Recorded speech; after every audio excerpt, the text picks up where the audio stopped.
O que me move não é o que eu já alcancei da vida. Isso é só um ponto de partida. O que você já alcançou na sua vida até o dia de hoje é apenas um ponto de partida. O que te move é o que você não tem. É o que lhe ausenta. Aquilo que lhe é ausente. Aquilo que lhe falta. É isso que lhe faz acordar todos os dias e correr atrás. Mas seria muito bom se a gente começasse a perceber que chega um momento da vida em que não basta correr atrás do que é material. A gente precisa correr atrás de sonhos, de realidades que ultrapassam a matéria. Porque você vai chegar a uma conclusão de que aquele carro bonito não basta, aquela casa bonita não basta, aquele apartamento maravilhoso não basta. É aqui dentro, o contexto das ausências, gritando pela necessidade de ter uma casinha branca, de varanda, um quintal e uma janela só para ver o sol nascer. Eu queria ter na vida simplesmente um lugar de mato verde para plantar e para colher. Ter uma casinha branca de varanda, um quintal e uma janela, só para ver o sol nascer. O projeto aqui não é uma coisa muito grandiosa. O que amarra esse ser humano à vida é só uma casinha branca. Interessante essa metáfora. Interessante esse significado. É o significado de uma vida bem vivida. Aqui no refrão dessa música é o resultado de uma vida bem vivida. Depois de ter enfrentado todas as dificuldades da estrofe, eu ter o direito de encontrar neste mundo um lugar onde eu possa me sentir aconchegado.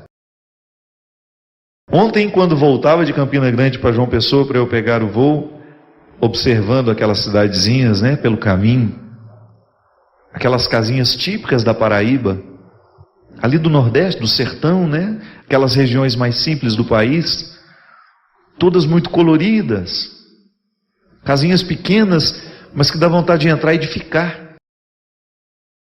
São especialistas em aconchegar. Eu fiquei pensando muito nisso. Meu Deus, às vezes nós queremos tanta coisa para viver, e de repente, uma casa dessa, com toda essa cor por fora, cheia de sentimento por dentro, com pessoas que se amam, e a vida está pronta. Aí eu comecei a me pensar assim, onde é que eu me aconchego? Que realidade nessa vida me faz sentir à vontade? Onde é que a gente cabe? Quais são os espaços que realmente nos acomodam, nos aconchegam? Quando a gente vai decorar a casa da gente, por mais simples que ela seja, outra coisa você não quer, senão criar um espaço onde você se sinta aconchegado. O quarto pode ser o quarto mais bonito do mundo. Se ele não tem o retrato da sua alma, você não se aconchega nele. É por isso que o bom arquiteto é aquele que sabe ler a alma do cliente. Claro, tira as cafonagens, os excessos do cliente, mas coloca ele dentro de um lugar que o aconchegue. A minha casa precisa ter os aspectos da minha alma. E eu perguntava isso para mim ontem, onde é que eu me aconchego? Aí eu me lembrei não só de estruturas físicas, porque a casa não é só um aglomerado de paredes, a casa é também um sentimento. Eu quando entro dentro de um lugar, imediatamente eu sinto se aquilo me provoca algo bom ou algo ruim. As paredes têm alma, sim. Claro, não a alma que eu estou acostumado a tratar, eu como padre lido com a alma o tempo todo. Eu estou falando daquilo que extrapola a matéria, daquilo que transcende a realidade física. Uma casa está construída a partir de sentimentos e tijolos. A casa é também um sentimento. Quando eu volto para minha casa e aquela sensação boa quando eu abro a porta, quando eu entro e encontro a minha realidade, o meu aconchego, então, eu entendo que a casa é sentimento. A nossa vida espiritual, minha gente, está a serviço de criar esse aconchego. Porque só no aconchego é que você enfrenta bem os seus desconfortos. Se uma pessoa não está bem aconchegada afetivamente, ela terá muita dificuldade de lidar com os desconfortos da alma. Porque esses desconfortos, eles existirão sempre. Não há a possibilidade de ter uma pessoa humana sem identificar nela os desconfortos que fazem com que ela se mantenha viva. Retire de você essa ilusão de que é o que você tem que te sustenta. Não. O que você alcançou na sua vida até hoje é apenas o ponto de partida. O que lhe move é o que ainda lhe é ausente. Que eu falo que o que nos alimenta não é o que a gente tem. O que nos move não é o que a gente tem. Porque o que leva um ser humano adiante é o desejo. Desejo no sentido mais profundo. O elan vital que nos mantém presos à vida. Aquele significado sem o qual a gente não consegue levantar de manhã para trabalhar. Todos nós temos este elan vital. E é claro que à medida que ele vai sendo desgastado e não vai sendo renovado por nós, auxiliados pela graça de Deus, pela presença dos amigos, aqueles que nos amam, são essas situações que vão renovando o nosso elan com a vida, a nossa costura com a vida. Nós estamos costurados com a vida. Se a gente não renova isso, a gente fica deprimido, a gente perde a vontade de viver, falta sentido, né? Olhe para as suas ausências, olhe para aquilo que você não tem. Você que já teve a oportunidade de ter tanto na vida. Talvez você já tenha tido muito sucesso, talvez você já tenha tido muito dinheiro, talvez você já tenha construído muitas coisas, materialmente falando. Ouse olhar para aquilo que não é material agora. Olhe ao seu redor e veja, por você mesmo. Responda essa pergunta, ainda que seja em partes, ainda que não seja inteira. O que lhe aconchega nessa vida? O que lhe faz ter a sensação de estar no lugar certo? Qual é o lugar onde a sua alma repousa tranquila? Onde você tem condições de administrar aquilo que lhe é ausente e manter um sorriso no rosto a si mesmo. Porque esse é o grande projeto. Saber que tudo que a gente já alcançou não é quase nada perto do que a gente ainda precisa. O amor nunca será perfeito, porque ele é um gesto inacabado. Por mais que eu tente, com a minha atitude, com a minha postura, com a minha palavra, amar aqueles que eu amo, o meu gesto será sempre imperfeito. Mas por isso é belo. Porque nele falta. Nele alguma coisa ainda é ausente. O mistério de Deus na nossa vida é assim, minha gente. É a gente ter condições de olhar para as estrofes tristes, observar o refrão feliz e perceber que o que realmente vai nos realizar não é o momento em que as respostas chegarão, não é o momento em que nós estivermos satisfeitos com a vida, não. O que vai nos realizar é essa eterna insatisfação que nos mantém harmoniosos. Eu vou bem, vou bem. Apesar de todas as dificuldades, eu vou bem, porque eu estou projetando a construção de uma casinha branca onde eu possa me sentir aconchegado. Só os sábios são capazes dessa proeza. Porque às vezes a gente entende tudo, mas não captou o encantamento daquilo que entendeu. A vida da gente é a mesma coisa. Tantas vezes você não entende o que está se passando. Tantas vezes você olha para o seu coração e ele está aglomerado de sentimentos contraditórios, de coisas que lhe são até desconhecidas. Mas por que não reconhecer em tudo isso uma beleza? É bonito. É bonito sim, todo o processo humano é sempre bonito. Mesmo que tenha fragilidades, que a gente seja exposto numa indigência que nos envergonhe, é bonita, a vida é sempre bonita. Porque ali existe uma ausência, o gesto é inacabado, ele não termina, é igual à arte. Você nunca vai poder encontrar um artista satisfeito com a obra produzida, Você pode até ficar satisfeito com aquilo que o artista produziu, mas ele não está mais, porque se ele ficar satisfeito, ele para naquela obra. O que o mantém não é o que ele já alcançou das suas possibilidades. O que o mantém vivo, o que o mantém artista, é aquilo que ele ainda não conseguiu alcançar do seu processo criativo. O gesto é sempre inacabado. Aquela expressão de São João da Cruz: o que eu conheço de Deus são as pegadas de sua ausência. Não é lindo isso? Anota aí, registra no seu coração. O que eu conheço de Deus são as pegadas de sua ausência. Parece contraditório. Aquilo que eu sei de Deus é aquilo que me ausenta dele. É aquilo que no intervalo entre o que eu já conheci e o que eu ainda não sei, e prevalece um mistério neste intervalo, é este mistério que me leva até Deus. Porque se eu me baseasse naquilo que eu já sei sobre Ele, eu me acomodaria aqui, nesse exato lugar onde eu estou. Eu não faria um próximo programa. Não. Ao olhar para tudo isso que me ausenta, a tudo isso que me fere, eu descubro o meu elan com a vida.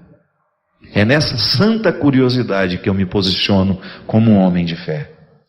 Viktor Frankl, um psicoterapeuta que escreveu uma obra belíssima a respeito do sentido da vida, ele dizia isso, que um ser humano, quando perde o sentido para a vida, ele deixa de lutar. E ele experimentou essa tese dele no campo de concentração. Antes de escrever a tese, ele viveu. Ele observou no campo de concentração nazista que os amigos que não tinham familiares mais para onde retornar, que já sabia que estavam mortos, eles se entregavam ao processo da escravidão sem nenhuma esperança. E ele não. Ele quis continuar vivo, mesmo sem saber se existia alguém esperando por ele. O que ele faz? Coloca uma plantinha na janela e estabelece com ela um vínculo. Eu preciso viver para que essa plantinha não morra. E assim ele criou a psicologia do sentido da vida. Quando ele diz que quando nós estamos conectados a um motivo, a gente não morre. Aí você vai poder passar por todas as pedreiras da vida, por todas as pirambeiras da vida, por todas as ladeiras e as subidas mais difíceis, e você não vai desanimar. Porque você tem um motivo. Você tem um sentido pelo qual continuar vivo. O que me move é a fé. É o território em que eu ponho o pé e Deus misteriosamente põe o chão. Eu não tenho chão para pisar. Eu só tenho o pé para colocar lá. E é misteriosamente que Deus coloca um chão sobre os meus pés. Isso é a fé. Quando você, no momento da sua dor, quando a vida lhe era pesada e você não era capaz de caminhar sozinha, você ousou colocar o pé. Deus colocou o chão. Isso é a fé. É a oportunidade que nós temos de viver de maneira ousada. Porque isso é ousadia, minha gente. E nem é uma ousadia religiosa, viu? Isso é uma ousadia humana. A psicologia propõe a mesma coisa que as religiões propõem. Aliás, a psicologia aprendeu conosco que quem não ousa investigar os mistérios do coração, nunca será capaz de viver a contemplação que isso é possível. É quando eu me contemplo e eu fico extasiado diante daquilo que eu encontro. Não entendo quase nada, mas fico extasiado. E esse é o desafio. Você olhar para aquilo que lhe é ausente, aquilo que você ainda não tem, e não perceber nisso uma frustração, mas perceber nisso uma motivação, um desejo que lhe leve adiante. Como dizia São João, o que conhecemos de Deus são as pegadas de sua ausência. É aquilo que lhe é ausente hoje, que você ainda não tem, que lhe faz querer acordar amanhã e continuar essa batalha que nunca tem fim.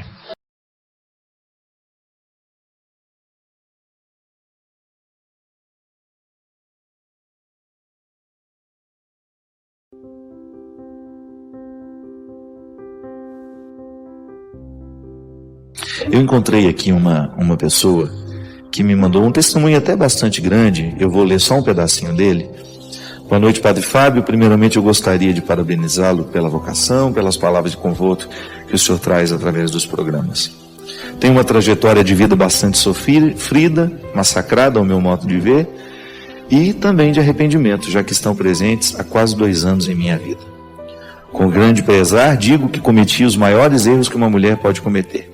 Vivi uma vida de promiscuidade, tive uma família muito ausente na minha vida, pais separados, carência de pai. Mas eu sei que nada justifica os erros que eu cometi. Mas é a partir de toda essa promiscuidade que a grande derrocada aconteceu. Eu me arrependi verdadeiramente de coração, enxergando cada erro e mudando de vida. Nesse tempo de arrependimento sofri muito, fui ao fundo do poço, tive as piores experiências que eu poderia ter com essa situação, não comia, não dormia, já passei 24 horas sem dormir, padre. E ao longo desse tempo dormia 1 ou 2 horas por noite. Eu me desgastei em tudo, como pessoa, na minha vida profissional, e foi nesse tempo que eu fui nesse tempo, durante todo esse tempo, uma pessoa muito infeliz. Pedi perdão a Deus por todos os meus erros e pecados, e sinto que diante do que sou hoje, o Senhor me perdoou, mas eu não consigo me perdoar. Precisei sofrer muito para realmente mudar. Mudei a mentalidade, a postura, o modo de pensar, agir, mudei a minha vida e posso dizer que nasci de novo e me tornei uma pessoa nova. Porém, mesmo com todo o meu arrependimento e minha mudança, eu não consigo seguir em frente. Ainda tenho muita mágoa em mim, muita culpa, não consigo esquecer o passado, me sinto infeliz, inferior e me fechei para todos. Estou vivendo muita solidão e não sei mais o que fazer com a minha vida.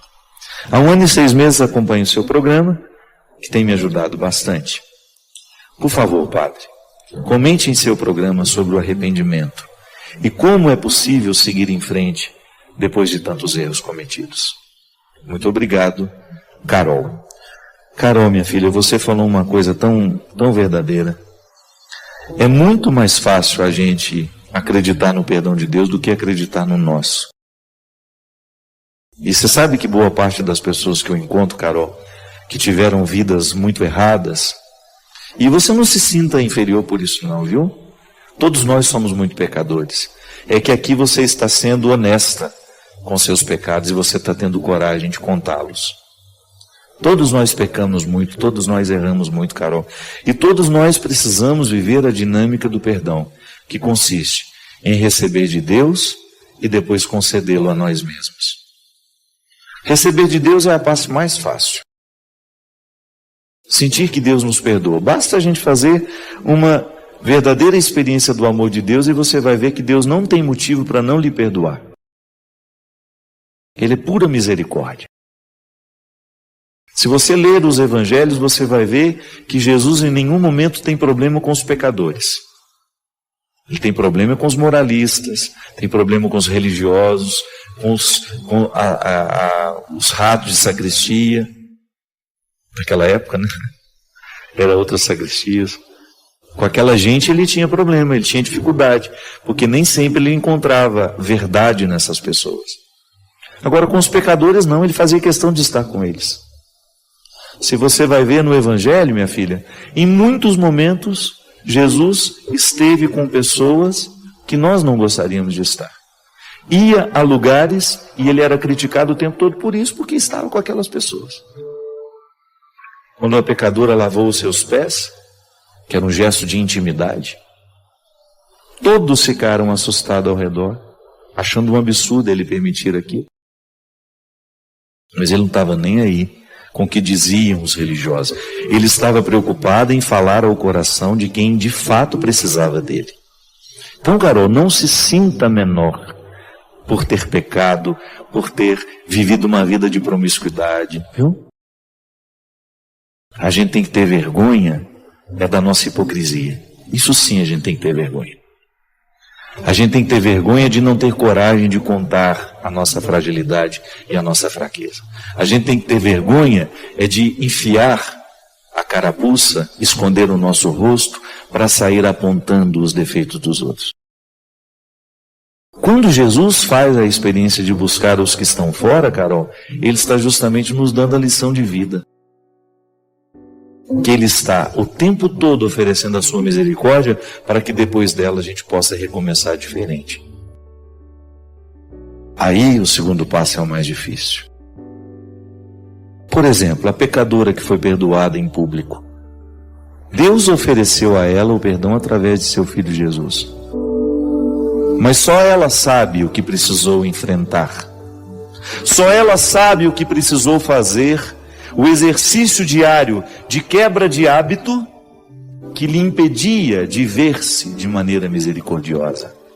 Imagina que aquela mulher, Carol, tinha deitado na cama de milhares de homens e tinha permitido que muitos lhe tratassem como um objeto. Imagina o que isso provocou dentro dela. Receber o perdão de Deus não bastava.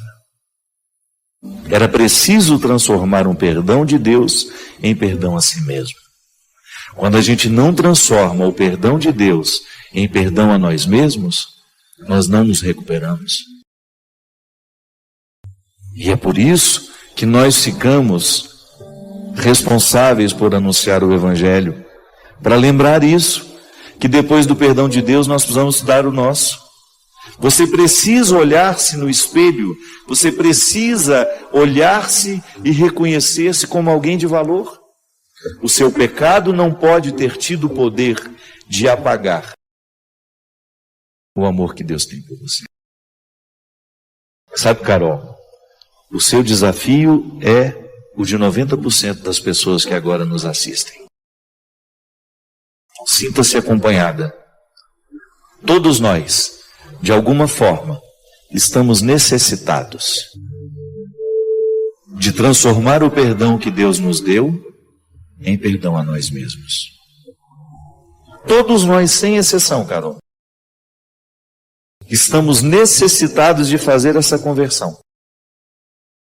O amor que Deus tem por mim precisa me motivar agora em amor a mim mesmo. Porque se eu não tiver amor a mim, se eu não tiver respeito por mim, a vida se tornará impossível para mim. O que me leva adiante, Carol, é justamente essa capacidade de metabolizar o amor de Deus e ele se tornar tão presente em mim que ele vire naturalmente um amor por mim. Um respeito pela realidade que me cerca. Um respeito pelo território que é meu. Então, minha filha, olhe para tudo aquilo que você viveu, mas não olhe sem antes prestar atenção nas pessoas que Jesus escolheu para estar ao lado dele. São todas semelhantes a você. Todas as pessoas que Jesus quis, Carol, estão aqui, ó. São semelhantes a você. As pessoas que ele fez discípulos, apóstolos. As pessoas que ele recrutou, que ele quis perto dele, são todas parecidas com você. São todas com histórias semelhantes à sua, Carol. Então não tem motivo para não se perdoar. Não tem motivo para olhar-se com desprezo. É só você acreditar no Evangelho, é só você prestar atenção aqui, nos exemplos que estão postos. E você terá todos os argumentos para usar com você mesma. Que eu sei que esse argumento você não tem que dar ao outro. Nem adianta. Essa questão é entre você e ele.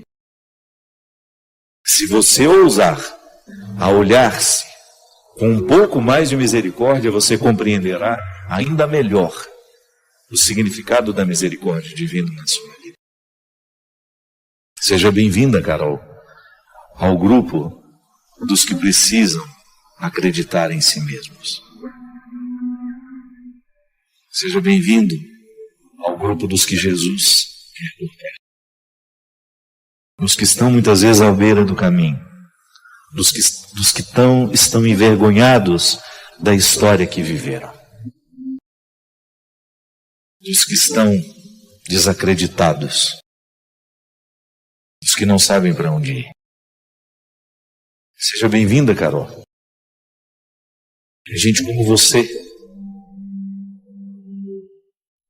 Gente como você. Que agora me assiste. Que também tem o mesmo sentimento que Carol. Que tem outro nome.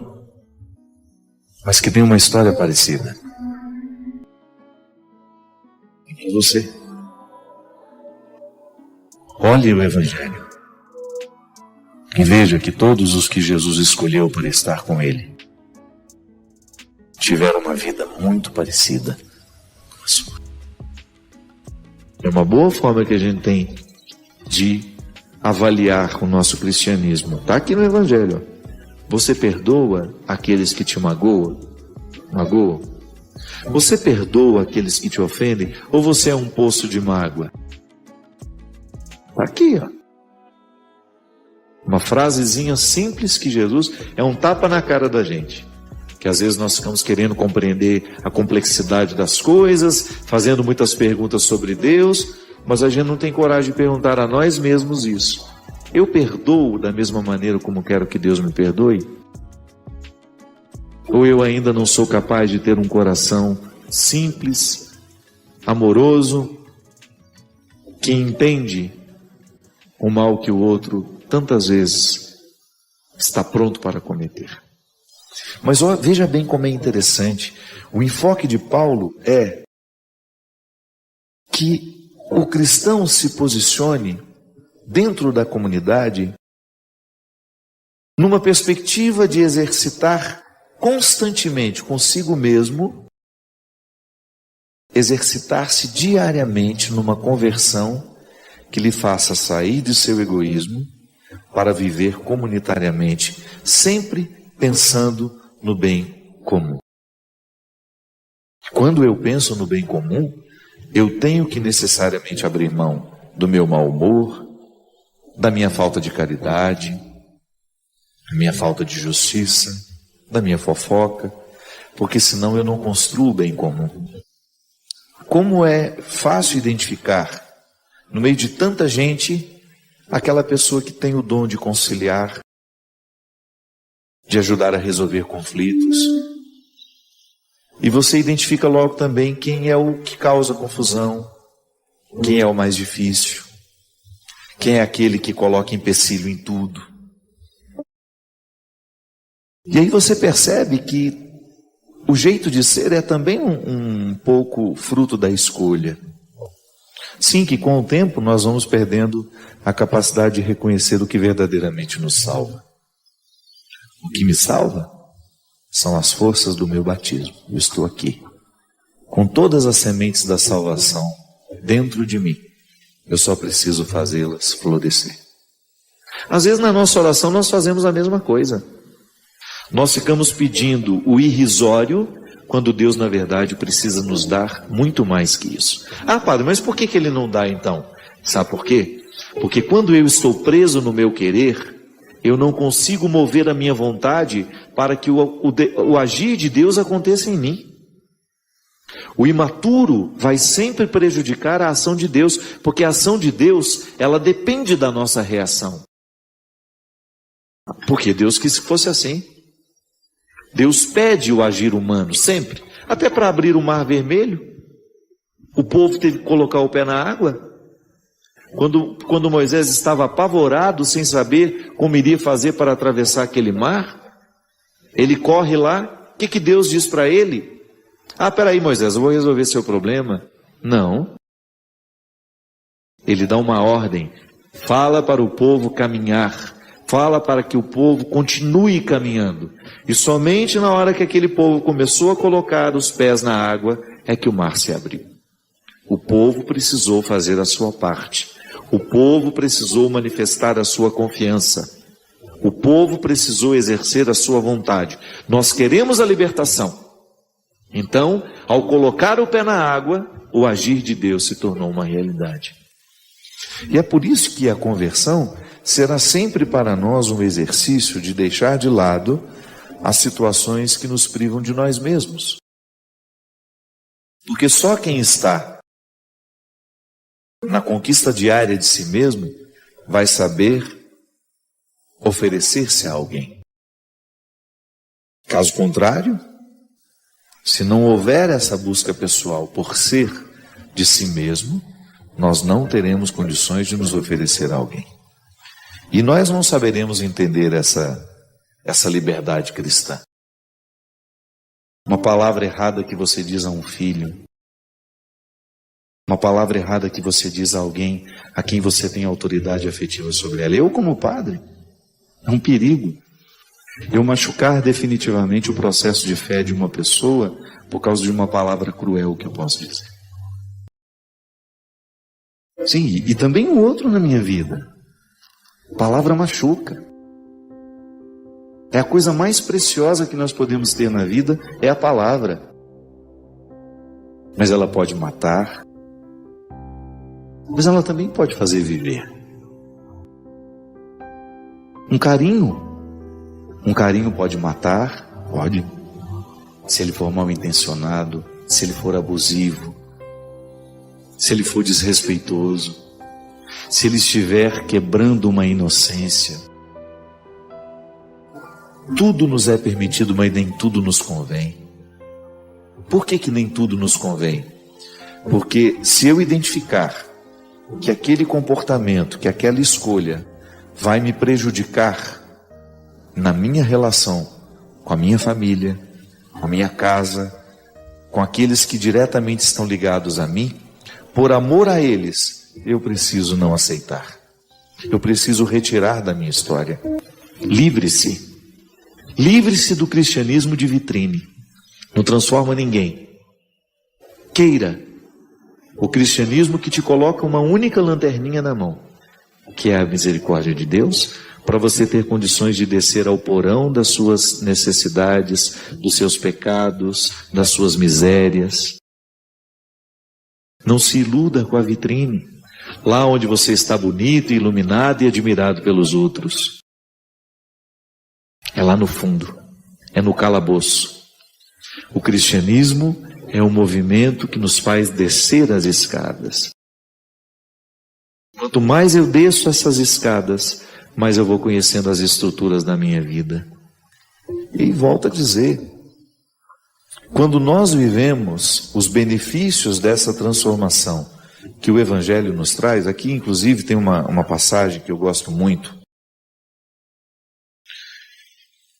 São Paulo chama isso de trazer para a vida do homem a glória de Deus. Então eu, na oportunidade que eu tenho de substituir as minhas realidades humanas, que são naturalmente precárias, porque eu sou humano, por mais que eu consiga ser uma pessoa boa, eu sempre tenho a minha natureza humana que é invejosa, encrenqueira. Então eu tenho um contexto de realidades humanas que eu preciso administrar o tempo todo. Mas a minha vocação cristã me coloca na possibilidade de ter essa glória de Deus em mim. Mas eu preciso buscá-la. Tornar-se um referencial de pessoa que é capaz de converter o que é feio em bonito, de acender uma luz por onde passa, de ser uma luz no alto da serra. Sim, minha gente, nós não temos outra pretensão. É essa. Então eu quero ouvir esse conselho de Jesus aqui. Eu não quero dar ordens a Deus. Eu quero ouvir dele o seu conselho. E o momento de oração, o momento da contemplação, é um momento privilegiado de ouvir a voz do Senhor na nossa vida. É claro que na nossa oração nós temos o direito de dizer a Deus o que a gente quer, o que a gente precisa. Mas o silêncio, ele será muito mais eficaz, sabe por quê? Porque nem sempre a nossa palavra alcança o que de fato a gente precisa pedir a Deus. Porque pode ser que o que eu queira que Deus faça para a minha vida não seja o que de fato eu preciso. Às vezes o meu querer é muito superficial. E eu fico insistindo em pedir a Deus aquilo que eu quero. E pode ser que ainda não tenha acontecido e eu fico chateado com Deus, mas é porque aquilo que eu quero não é o melhor para mim. Então é tão mais interessante a gente ficar diante de Deus, dando a Ele a liberdade de nos mover, né? De nos dar aquilo que de fato a gente precisa, ainda que a gente não saiba o que é. Sim, precisamos tomar cuidado com isso. Precisamos ter muito cuidado para que a nossa oração não seja uma manifestação espetaculosa das nossas vaidades. A nossa oração, ela precisa ser um movimento da nossa alma que nos leva na direção de Deus e depois nos devolve na direção dos nossos irmãos. É o que eu desejo a você. Muita coragem para que, munido dessa lanterna da misericórdia, você tenha coragem de descer no mais profundo do seu ser e iluminar, deitar luz sobre tudo aquilo que é obscuro na sua vida.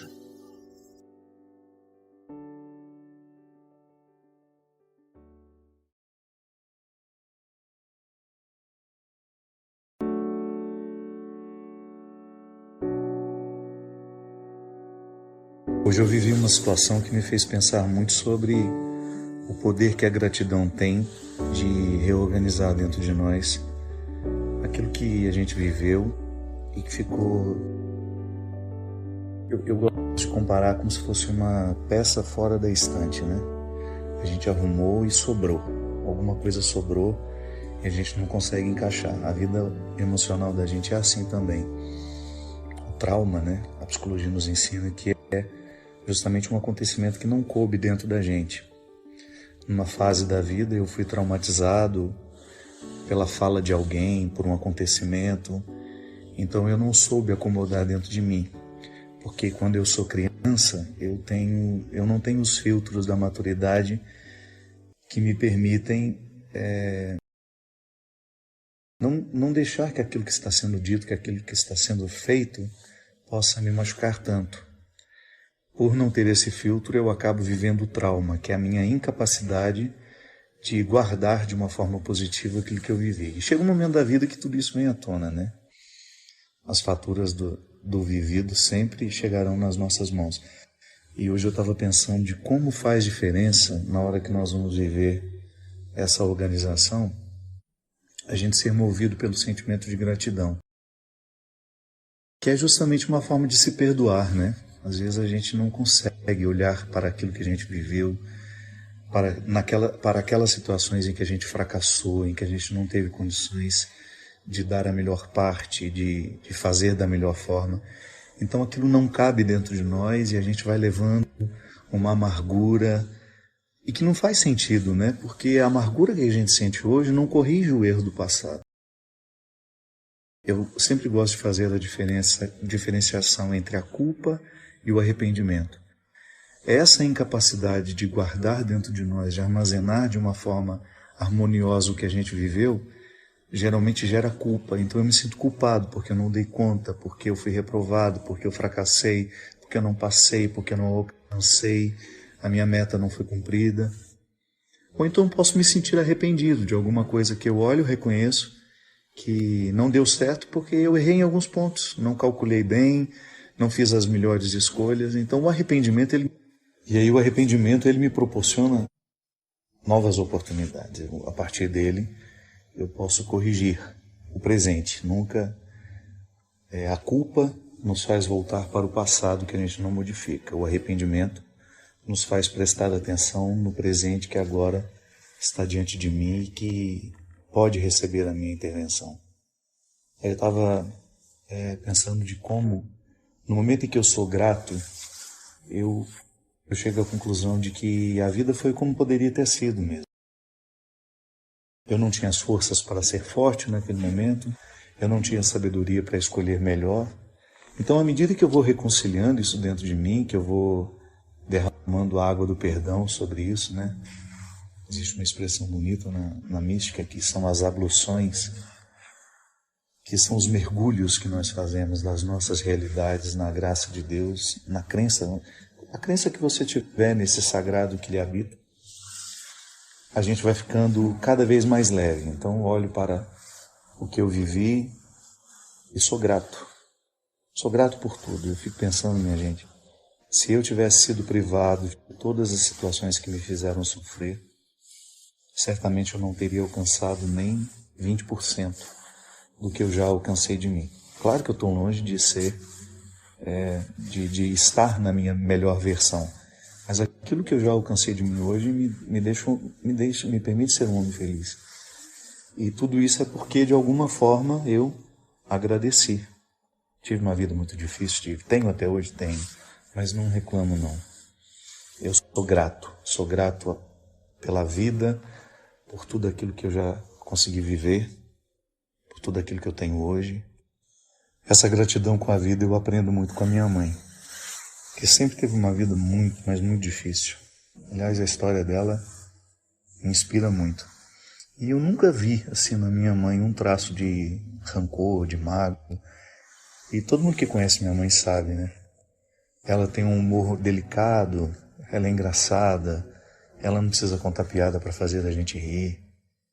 Muitas pessoas até num primeiro momento se aproximam dela porque é minha mãe, né? Mas depois que descobrem o ser humano que ela é, eu só fico pequenininho perto dela. Ela tem uma gratidão natural. Eu sinto que minha mãe colocou tudo o que estava desarrumado dentro dela na estante das emoções. Ficou tudo muito bem guardado. E hoje, quando olho para ela, eu tenho a oportunidade de ver um ser humano de bem com a vida mesmo. Me ocorre muito uma frase da tia Judite, que é a tia do Marcos Montenegro, que perdeu um filho, assim como minha mãe perdeu também.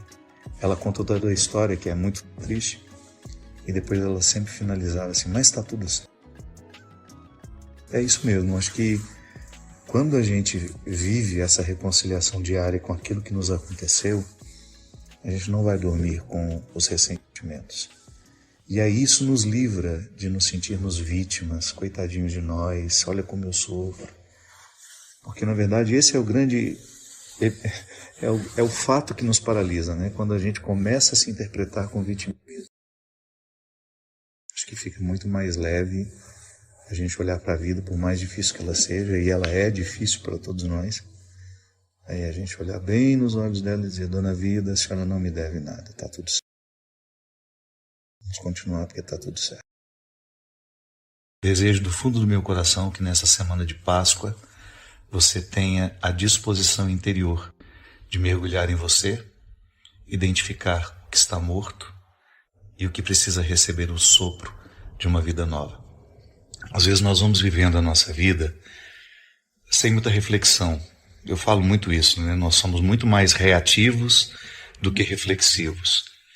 E é justamente a reflexão que nos faz compreender ou perceber aquilo que nós estamos errando. Não há uma outra forma de você identificar na sua vida se você está acertando com você, com os outros, ou se você está errando, a não ser refletindo. Que é justamente a oportunidade que você tem de jogar o olhar para dentro. O livro começa falando justamente disso. Em algum momento da nossa vida, a gente desaprende de olhar para dentro. Eu aprendi muito isso peregrinando. Minha amiga Fabiana sempre falava isso, que o peregrino é aquele que anda de fora, mas que também tem que andar por dentro. Os lugares por onde eu passo me sugerem entrar dentro de mim. E é verdade. Quando eu entro dentro de mim, eu tenho contato com as minhas verdades, com aquilo que às vezes está inconsciente em mim, eu não sei, mas acaba provocando reações na minha vida, porque o inconsciente, embora ele seja desconhecido, ele é extremamente atuante em nós. Eu tenho atitudes hoje que estão muito ligadas ao meu passado, e são inconscientes os motivos que me fazem agir assim ou assado. Claro, acessar o inconsciente é um assunto difícil de ser tratado aqui. Como podemos fazer isso? As terapias podem nos ajudar, mas eu preciso ter um modo de viver que seja terapêutico. Eu preciso ser também meu analista. Você precisa ser seu. Porque senão a gente fica vivendo sem saber exatamente quem somos, o que podemos, o que queremos. Quantas pessoas eu encontro pela vida que estão vivendo uma vida que não querem E às vezes estão infelizes porque nem sabem que não é essa a vida que elas querem. Se acostumaram a ela, se adaptaram a ela. E o livro é justamente uma reflexão sobre isso. Eu coloco 2 personagens porque é romanceado. Então é um homem que está se preparando para ir trabalhar e de repente ele percebe que tem uma criança dentro do quarto. E como ele já está no estado de arrebatamento, ele não problematiza o fato de ter uma criança dentro do quarto dele. E ele começa a estabelecer um diálogo com ela, com essa criança, que é uma menina, que começa a fazer algumas perguntas para ele. Uma pergunta simples, né? O que você enxerga quando você se olha no espelho? E ele responde muito praticamente, meu corpo, né?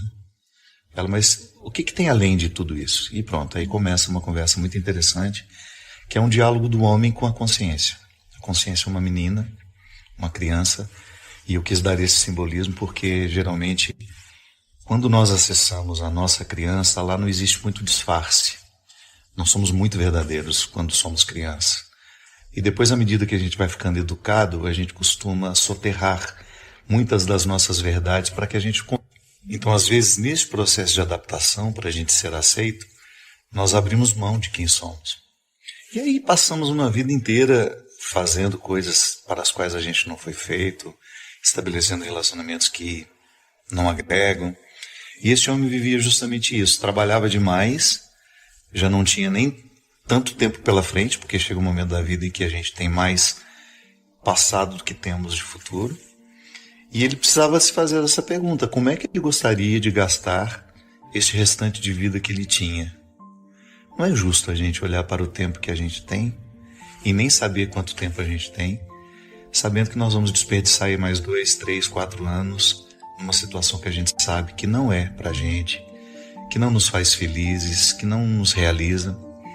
E aí esse homem se encoraja a ir conversando com essa menina ao longo do livro, claro, num primeiro momento cheio de resistência, porque todos nós não gostamos de ser desafiados quando nós identificamos que não estamos coerentes. A incoerência é um desconforto.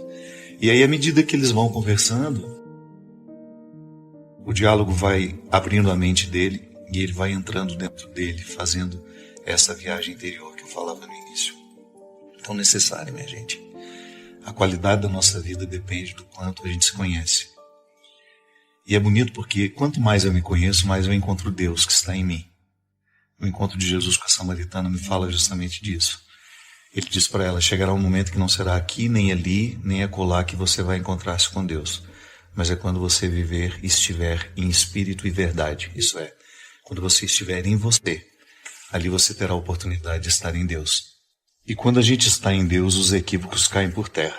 Porque eu acredito que a espiritualidade, a mística, ela justamente se presta a esse papel. Em nos fazer viver em nós. Conscientes, cada vez mais conscientes. Acho que a maturidade é isso, minha gente. É a capacidade de perceber o que nos envolve, a vida que nós estamos vivendo e ter liberdade de decidir se nós queremos ou não continuar assim. Boa oportunidade que a gente tem de proporcionar-nos mesmo essa proeza de renascer. Às vezes nós estamos tão necessitados de um sopro novo, de um novo ânimo, de uma nova forma de olhar. Eu gosto de viver para esclarecer. Eu gosto muito de cantar aquela música disparada. Eu vivo para consertar. Tudo aquilo que eu encontro de errado, eu gosto de ajudar a consertar. E fazer esse papel na vida das pessoas é muito, muito precioso.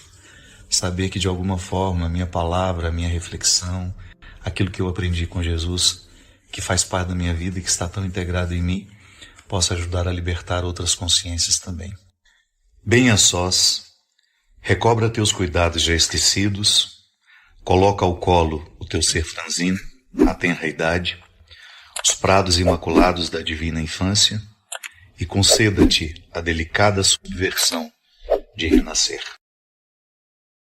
Se a gente quer resultado, nós temos que lutar. Não adianta, nada vai cair do céu.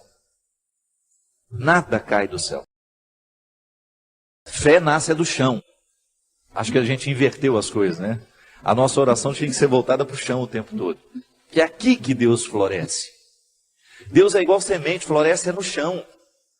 Essa metáfora de que Deus está no céu, isso é bonito. Mas é aqui, ó, é pisando nesse chão que a vida acontece. A força que Deus me dá, a força que Deus lhe dá, é para que a gente consiga plantar o jardim. Ninguém prometeu que nossa vida seria um jardim de flores, mas Deus prometeu a força para a gente plantar. Eu estou aqui, graças a Deus, cheio de saúde, tenho o meu esforço nessa história, tem, mas é dom de Deus em mim. Eu faço a minha força. Quer passar no vestibular? Estuda. Não tem essa história, ô padre, reza para mim. Não vou rezar, não. Se você não estudar, minha oração não serve para nada neste momento. Se você não estudar, você não adianta ficar sentado, ajoelhado diante do Santíssimo, com o livro na cabeça. Ô Senhor, me ajuda a passar no vestibular. Faça primeiro a sua tarefa, depois você tem o direito de esperar pelo dom. É aquilo que a gente fala, sempre. Nós só temos o direito de esperar pelo impossível depois que fizermos tudo o que nos foi possível. Agora tem um outro detalhe. Ela está dizendo aqui, padre, tudo é muito difícil. Pode ser que você esteja prestando atenção demais no que é difícil. Aí tudo fica mais difícil ainda. Gente, a vida sempre será determinada a partir do que a gente presta atenção. Se você tem diante de você um problema, você tem duas possibilidades. Ou você enxerga o problema, ou você já enxerga a solução. Tem gente que só enxerga o problema. Aí dificilmente encontra a solução, porque fixa os olhos no problema e aí não tem olhos para encontrar a solução. E aí depende de como nós interpretamos a vida. Tem gente que adora a dificuldade, tem gente que adora problema. E acaba se tornando uma fonte de problemas, porque não está disposto para soluções. Tem gente que não sabe viver sem um problema. No meu livro que eu vou lançar tem uma personagem interessante, que ela é ficcionada nas doenças, ela adora ter doença. O sonho da vida dela é ter um plano de saúde. A alegria dela é receber um exame em que ela está precária. A alegria dela é contar as doenças, a dor de cabeça que não passa, é a pedra na vesícula. Tem gente que gosta disso, tem gente que presta atenção só no que é ruim. Mas não pode ser assim, minha gente. Esse espírito pessimista só nos faz ver o lado negativo das coisas. Pelo amor de Deus. Você tem que ser um pouco mais otimista. Você precisa prestar atenção um pouco mais nas coisas que são boas. Outro dia eu recebi um e-mail muito interessante.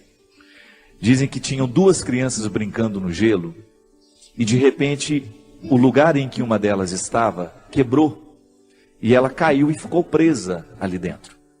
E a outra criança, num ímpeto de salvar aquela outra que estava ali dentro, quase morrendo já congelada, retirou o seu patins e começou a quebrar aquela outra parte lateral para que desse espaço para retirar o amiguinho que estava ali dentro. E com muito esforço aquela criança conseguiu. Milagrosamente, ela buscou uma força tão grande dentro dela que ela conseguiu, mesmo não tendo força o suficiente para isso, ela conseguiu quebrar aquele gelo com o patins. E quando chegou o adulto, né, que viu a situação, não acreditou. E foram chegando outras pessoas, até que uma delas falou assim, como é que esse menino conseguiu quebrar esse gelo e retirar a outra criança que estava aí dentro? Aí o outro falou assim, é porque nenhum de nós estávamos aqui para dizer que ele não conseguia. E é interessante. Quando nós estamos diante de uma situação difícil, é muito natural que outras pessoas, tomadas por um espírito de porco, venham dizer, você não vai conseguir isso não vai dar certo não. Não é? E sempre tem um assim. Eu não falei? Eu não sei não, estou achando que esse negócio vai dar certo não. Sempre tem um espírito de porco pronto para jogar uma frase destrutiva, que vai desanimar. Mas não. Se a gente não presta atenção nesses discursos, nós vamos extrair coragem dentro de nós de um jeito que a gente não sabia que tinha. Então, minha filha, às vezes, tudo está tão difícil. Não, não é bem assim. É que nós olhamos tudo de maneira difícil. Não é que tudo está difícil, é que nós olhamos tudo de maneira difícil. Não pode ser assim. Nós precisamos ser um pouco mais otimistas. Dificuldade existe na vida de todo mundo. Elas estão por toda parte. Agora, a maneira como nós encaramos essas dificuldades é que vai fazer a diferença. Ah, são 5.000 pessoas para 5 vagas. Não fique preocupada, viu? 90% destes 5 mil que estão tentando essa vaga não estudou do jeito que você estudou. Se você verdadeiramente se prepara para as coisas, você já elimina boa parte dos concorrentes, porque a maioria é mais ou menos. A maioria está vivendo mais ou menos. A maioria está fazendo mais ou menos. São poucas as pessoas que verdadeiramente estão tomando a vida com responsabilidade do jeito que ela precisa. São poucos os jovens que na fase de 16, 17 anos estão levando o colégio a sério. São poucos os universitários que hoje estão cursando a faculdade com a disciplina que a profissão vai exigir um dia. São poucos os profissionais que verdadeiramente estarão bem preparados para nos atender nos seus consultórios de advocacia, nos seus consultórios dentários, nos seus consultórios médicos, porque são poucos os que verdadeiramente estão fazendo o que devem fazer. Estou sendo pessimista? Não. É só você olhar para o jeito como estão vivendo os nossos universitários, a maneira como eles estão se preparando para a futura profissão. E eu sempre digo, quer ser um bom profissional, estude bem o que você está estudando. Porque você não tem o direito de ser mais ou menos. Não tem. A maior preocupação minha que eu tenho como padre, minha gente, é a qualidade dos nossos padres nos dias de hoje. Você que é padre sabe muito bem o quanto que você é exigido nos dias de hoje. Você precisa ser um homem de sabedoria. Você precisa ser um homem que estabeleça uma ponte com a cultura, com a sociedade. Não dá para você evangelizar do mesmo jeito que evangelizavam há 20 anos atrás. Não dá. Nós precisamos correr atrás da qualidade. Ninguém está fora disso. Você aí na sua área, você precisa correr atrás da sua qualidade. Você que é médico, você que é dentista, você sabe o quanto você precisa se aperfeiçoar para você continuar de pé no mundo de hoje. Hoje nós estamos no tempo da competência e não é problema. Isso tem que nos motivar para a gente querer, reconhecendo, ainda que seja um mínimo dentro de nós. Nós merecemos cuidar desse mínimo, chegar a aperfeiçoar cada vez mais esse processo, aumentar cada vez mais as nossas possibilidades. E aí na hora que a gente esbarra na nossa fragilidade, a gente tem que aprender com ela. Ela não tem que nos desanimar. Mas muito mais que a qualidade profissional, antes dela, é a nossa qualidade humana. Muito mais que um bom médico, você precisa antes ser um bom pai, ser um bom filho, ser um bom irmão. É isso que faz verdadeiramente a felicidade vir acomodar-se dentro de você. Não adianta você se realizar na sua profissão se você não se realiza como pessoa. E é disso que hoje nós estamos falando. É desse aperfeiçoamento humano. E na faculdade da vida a gente aprende o tempo todo. Não tem nenhum professor a nos ensinar a ser pai, a nos ensinar a ser irmão, não. É olhando nos olhos de quem a gente ama que a gente vai descobrir a medida certa, o aprendizado de cada dia, para que a gente possa ser um ser humano melhor no mundo de hoje. Chega de gente ruim, chega de gente incompetente como pessoa, chega de assassinos, chega de ladrões, chega de mentirosos. Vamos dar qualidade a esse mundo, a começar por você. Não importa de como você tenha vivido até o dia de hoje. A palavra de Deus para nós é sempre otimista. Deus continua vendo valores em você. Deus continua acreditando que o seu coração pode ser melhor. Deus continua acreditando que aí, nesse coração muitas vezes marcado pelos fracassos, existe uma vitória a que você pode chegar. Basta você não desistir.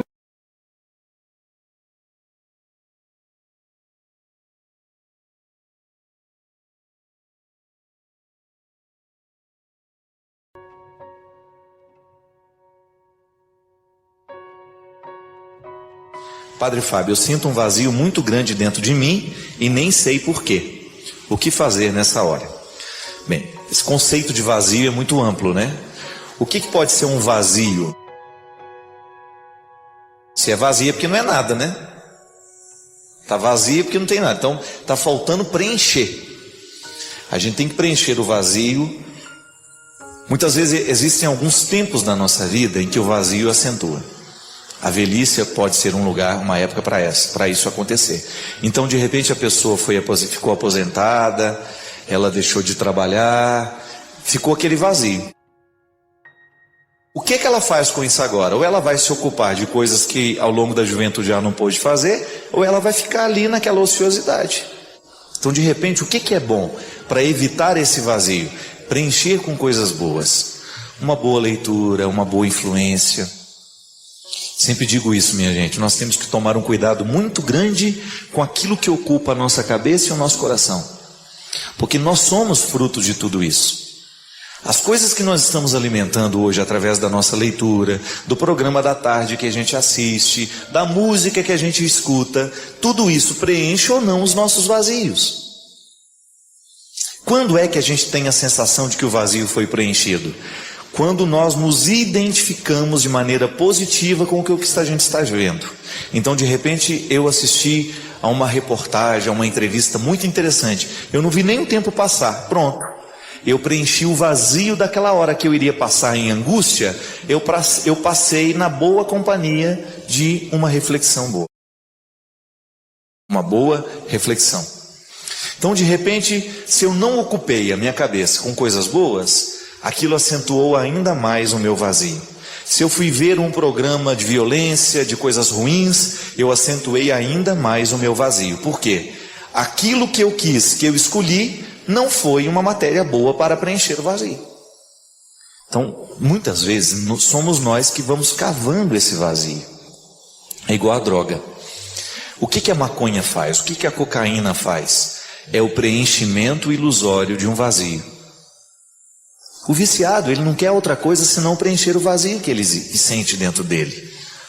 Então ele fuma uma maconha, um cigarro de maconha, ele cheira cocaína, ele toma um comprimido de LSD, porque ele quer preencher de ilusão aquele momento. Então ele cria aquele torpor, né? Aquela situação de êxtase. Mas aquilo passa e aquilo tem um efeito rebote, né? Como eles dizem na medicina, que piora o efeito depois. Ameniza por um tempo, mas depois volta pior ainda. Por isso que o vício, ele é um círculo de alta destruição, porque quanto mais a pessoa usa, mais ela quer usar. Porque quanto mais ela vai se tornando dependente da cocaína, maior é o vazio que vai ficando dentro dela. É como se você fosse fazendo um buraco que você nunca acha o fundo, então você nunca termina de cavar. As nossas escolhas na vida, elas preenchem ou não a nossa experiência humana. E esse é o grande desafio, minha gente. O que hoje eu estou trazendo para preencher os vazios da minha vida? É uma matéria boa? É sólido isso que eu estou escolhendo? Isso é sustentável? Durante quanto tempo isso vai me sustentar ao longo da vida? Precisamos saber. É uma pergunta honesta que nós precisamos fazer. Como outro dia, encontrei um casal que estava sofrendo muito no namoro. E eu perguntei, olha, o que vocês estão escolhendo para que esse namoro seja tão insuportável? O namoro fica insuportável a partir das permissões e das escolhas que o casal faz, não é verdade? Ou nós vamos acreditar em azar? Não, eu não acredito em azar. Eu acredito em construção, em escolha, naquilo que a gente permite vir, naquilo que a gente joga fora, naquilo que a gente traz. Então as nossas relações, elas vão nos preencher à medida que a gente faz escolhas certas.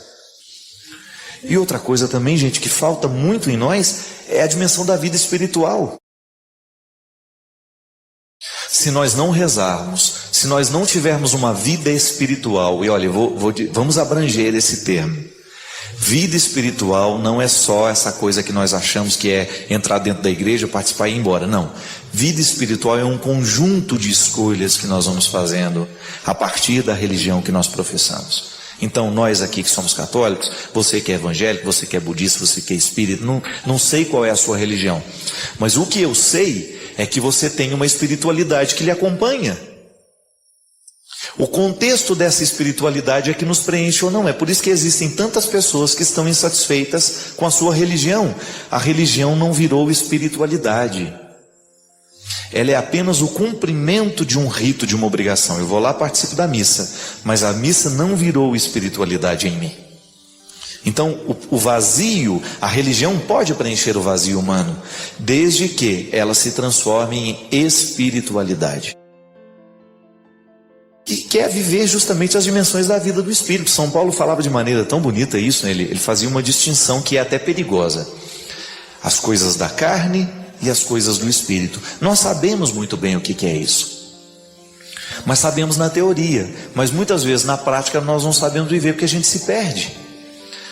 As coisas do Espírito são aquelas que nos enobrecem, que nos jogam para cima.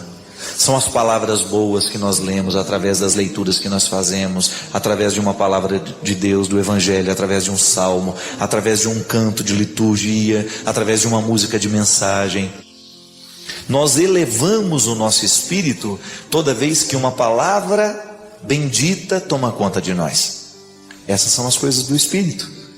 E a religião trabalha o tempo todo propondo coisas do Espírito. As coisas do Espírito, elas moldam o nosso caráter. Por isso que nós precisamos associar diretamente o princípio religioso que me rege e as minhas escolhas. Qual é o meu caráter? A minha capacidade de ser eu mesmo, de ser verdadeiro, de ter uma postura séria. É o que a igreja nos propõe, né? A igreja nos propõe mandamentos, a igreja nos propõe regras, mas não é para nos aprisionar. É para nos dar suportes para que nós possamos ter uma vida espiritual. Porque se não tivessem regras, nós não saberíamos nos amparar. Nós cairíamos. Todo o aparato eclesiástico, de liturgia, de ritos, está a serviço da vida espiritual. É bonito a gente, por exemplo, pegar um livro de Teresa d'Ávila. Como é que geralmente eles dão os títulos, né? Escritos espirituais de Teresa d'Ávila. Ela está falando justamente ali. Naquele livro, ela escreve sobre as lutas que ela tem de sair deste mundo da carne para alcançar as coisas do Espírito. E Teresa d'Ávila é uma especialista em mostrar isso com muita poesia, com muita realidade. Se você não teve a oportunidade, leia os escritos de Teresa d'Ávila. Você vai ficar fascinado, porque essa mulher ela é muito humana. E ela não pratica uma religião etérea, dessas que não se mistura na realidade, não. Diz que tem uma cena, eu não sei se isso é verdade, né? Eu não sei onde que está escrito também, né? Aí diz que ela estava, sei lá, eu acho que ela estava no banheiro, né? Fazendo as necessidades dela. E nisso, dizem que o diabo, né? Soprou um espírito, uma palavra maligna na cabeça dela. Teresa, uma mulher tão pura como você, fazendo uma coisa suja dessa, né? Aí disse que ela virou assim: pois é, meu querido, e tudo isso que eu estou fazendo eu ofereço a você. Se é verdade ou não, está lá na história dela, né? Não é interessantíssimo isso? A pessoa conseguir rezar na hora que vai fazer as necessidades. Isso é rezar a vida, né? O Padre Léo era um especialista nisso, né? Em rezar a vida. E o Léo falava muito dessa religião que preenche o vazio do coração.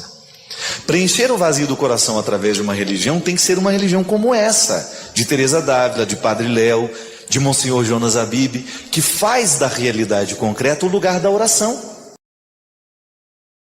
É igual aquela mulher que chega, né?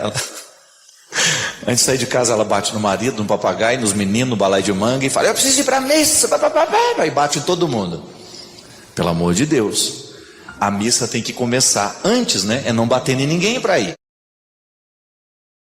Que às vezes a pessoa, para ela ter uma prática religiosa, ela fica agressiva. Ou quando ela volta da missa, ela volta batendo em todo mundo, porque ninguém foi na missa com ela. Bando de safados, vocês estão todos no inferno. Aí a missa não virou espiritualidade, né? Ela tem que chegar feliz. Não, gente, a missa foi tão boa, eu estou tão em paz, né? Não, agora já volta com aquela cara brava para a gente perceber que ela não gostou da gente não ter ido. Não virou espiritualidade, não preencheu o vazio. Quando nós fazemos dessa nossa experiência, é uma experiência saudável de religião, é isso, né? Aquilo que eu pratico do ponto de vista ritual, a minha oração do texto, a minha oração, a minha devoção, enfim, qual seja a sua prática religiosa e qual o que faz parte do rito que você celebra, você tem que extrair deste rito a sugestão que este rito faz para uma vida prática. É aquilo que na palavra de São Tiago, na carta de Tiago está dizendo: não só as obras, não só a fé. É a reconciliação desses dois aspectos. O que eu acredito me leva a agir. O contexto da minha religião me leva a ter um comportamento. Sou solidário, de repente, ser simpático com as pessoas que a gente encontra, ser amável com quem a gente encontra, né? Ser acessível ao outro. Isso é tão bonito, né? Quando você tem a oportunidade de estabelecer vínculos e que a pessoa, é aquilo que a gente falava no primeiro bloco, a pessoa não tem receio de chegar perto porque ela sabe que você é uma pessoa religiosa. A sua religião quebra o muro da cidade.